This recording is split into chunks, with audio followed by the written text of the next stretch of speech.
ओम शांति।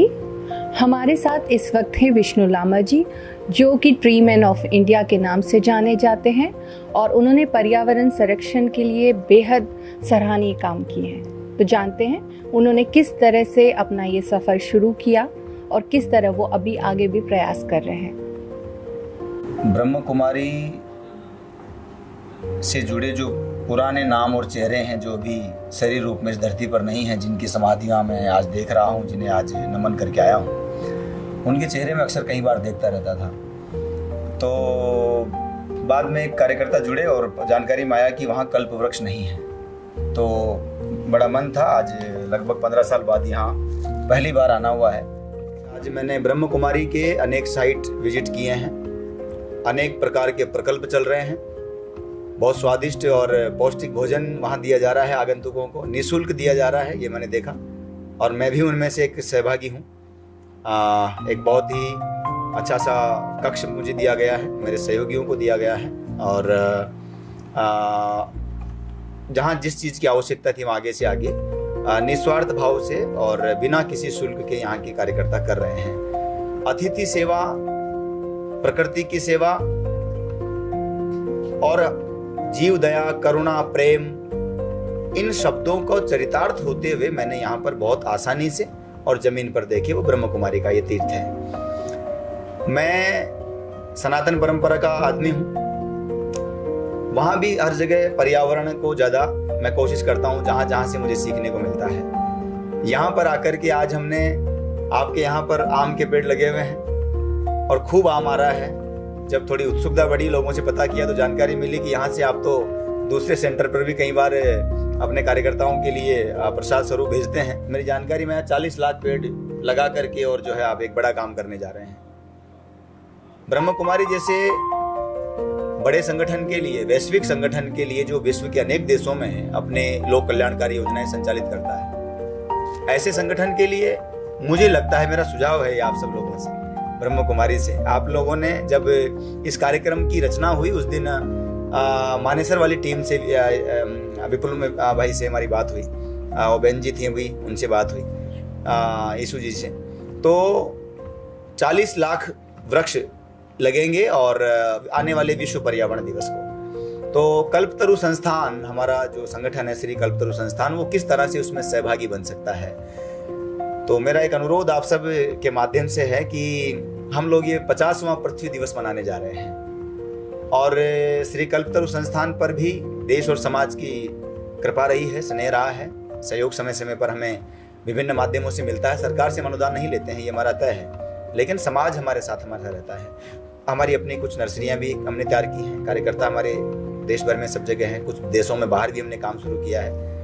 विश्व पृथ्वी दिवस का 50वां मनाने जा रहे हैं, तो मेरा अनुरोध है कि 40 की जगह आप 50 लाख कर दीजिए और आपने अभियान का नाम भी कल्पतरु ही रख दिया है। ये मेरे लिए और भी गौरव की बात है और मुझे लगता है कल्पतरु माने जिसकी छांव में बैठकर हम जो भी लोक कल्याणकार की निस्वार्थ भाव से कल्पना करते हैं, वो निश्चित रूप से कहीं ना कहीं फलीभूत होती है, लोग उससे जुड़ते हैं, आत्मा से जुड़ते हैं। तो इसको 50 लाख किया जा सकता है और मेरी जानकारी में आया कि माननीय केंद्रीय पर्यावरण मंत्री आदरणीय भूपेंद्र यादव जी बहुत भले इंसान हैं, राजस्थान से आते हैं।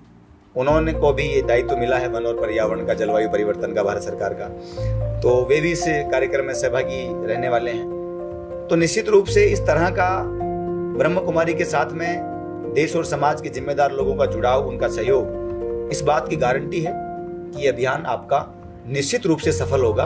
और जिस तरह का डेडिकेशन आज कार्यकर्ताओं में मैंने देखा है, यहाँ के जो स्वयंसेवकों में डेडिकेशन देखा है, आप अपने शब्दों में परिभाषित करते हैं उन्हें, मैं अपने शब्दों में कार्यकर्ता और ये सब बात कर रहा हूँ। तो निस्वार्थ भाव से इस प्रकार की सेवा, जिन्हें कुछ नहीं मिलेगा, और जो ब्रह्मचारी रहने वाले हैं उनका तो दुनिया में कुछ नहीं रहने वाला है, उनके जाने के बाद फिर उनके कार्य ही हमें याद रहेंगे। तो पर्यावरण एक ऐसा माध्यम है जो सभी समाजों को, क्योंकि जिस जिस को सांस लेने की आवश्यकता है, जिस जिस को पानी की आवश्यकता है, उस प्रत्येक जीव की जिम्मेदारी है कि वन और जल संरक्षण हो। लेकिन यह हमें समझना पड़ेगा कि जल से पेड़ नहीं है, पेड़ से जल है। पेड़ लगेगा तो बादल बनेंगे, तो बारिश होगी।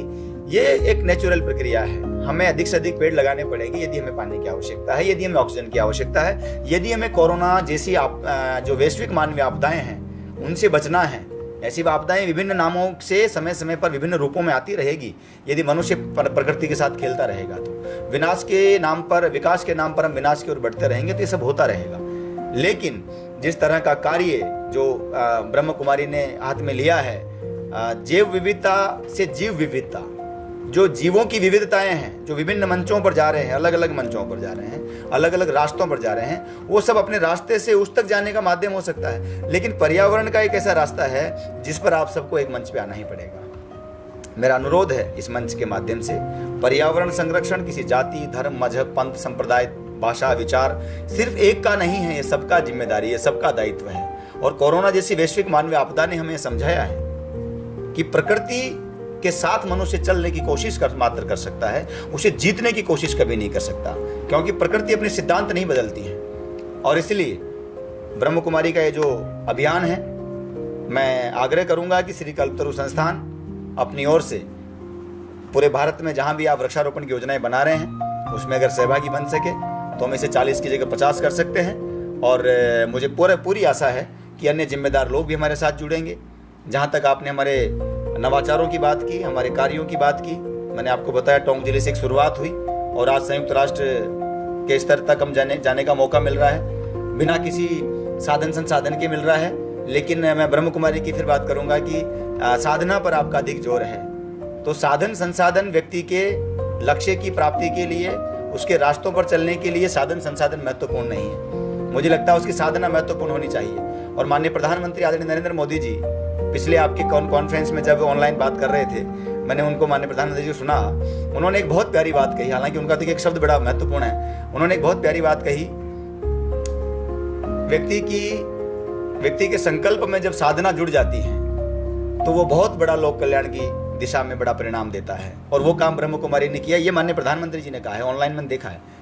तो ये निश्चित रूप से हर व्यक्ति के लिए है, हर विचार के लिए, हर लक्ष्य के लिए है। और इस दृष्टि से हम सब लोगों ने मिलकर के, श्री कल्पतरु संस्थान ने 22 राज्यों में अब तक काम किया। अभी संयुक्त राष्ट्र के माननीय 6ठे पर्यावरण प्रमुख के रूप में वैश्विक स्तर पर मानवता को लाभान्वित करने वाले और महान पर्यावरणविद आदरणीय एरिक सोलिम साहब की राजस्थान में प्रथम बार हमारे आग्रह पर यात्रा हुई।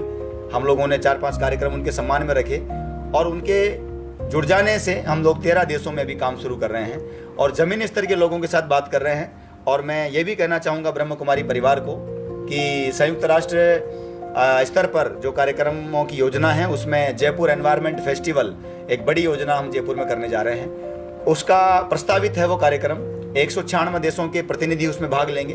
तो हम पूरे विश्व के जमीनी स्तर के जो लोग हैं, जो नहीं जानते, मेरी तरह मैं अंग्रेजी नहीं जानता, मैं तकनीकी ज्ञान नहीं जानता, लेकिन साधना, माननीय प्रधानमंत्री जी के शब्दों की बात करूं, साधना अगर आपकी परिपक्व है तो निश्चित रूप से आप उस दिशा में आगे बढ़ेंगे। हम बढ़ रहे हैं, 13 देशों में हमने आगे बढ़े हैं, देश के 22 राज्यों में काम कर रहे हैं, निस्वार्थ काम कर रहे हैं। कभी सरकारी सहयोग हमने अपेक्षित नहीं हमारी तरफ से रहा है। लेकिन ये सब चीज़ें बहुत छोटी लगी जब बड़े स्तर पर आकर के और बहुत आसानी से, जो मेरे जैसे ठूंठ लोग काम कर रहे थे, मेरे पास तो दूसरा काम भी नहीं था, तो मैं तो बागवानी का काम कर सकता था। सामान्य परिवार का हूँ, सामान्य गाँव का आता हूँ, सामान्य पृष्ठभूमि का व्यक्ति हूँ, सामान्य सोचता हूँ, बहुत बड़ा कोई विद्वान नहीं हूँ, जानता नहीं हूँ, अनुभज्ञ हूँ। लेकिन ब्रह्म कुमारी में जो लोगों को देखा है, पढ़े लिखे ऐसे युवक युवतियाँ, जिस दौर में हम लोग देखते हैं सोशल मीडिया के माध्यम से, बड़ा तकलीफ होती है कि किस दिशा में जा रहे हैं। भारत को भारत बनाने का काम जो लोग कर रहे हैं, उन लोगों में कई चेहरे आज मैंने यहाँ पर देखे, निस्वार्थ भाव से मानवता की सेवा में जटे हुए हैं।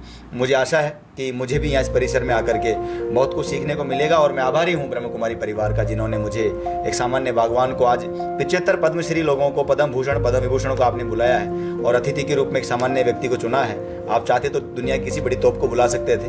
मैं आपका आभारी हूँ और मैं आशा करता हूँ कि ये जो संबंध बना है, ये जो आत्मा का संबंध बना है, ये निश्चित रूप से मानवता के कल्याण के लिए 2 कदम और आगे बढ़ करके हम सब लोगों के साथ में और बन करके और कुछ विशेष करने की ओर बढ़ेगा। आपका बहुत बहुत धन्यवाद।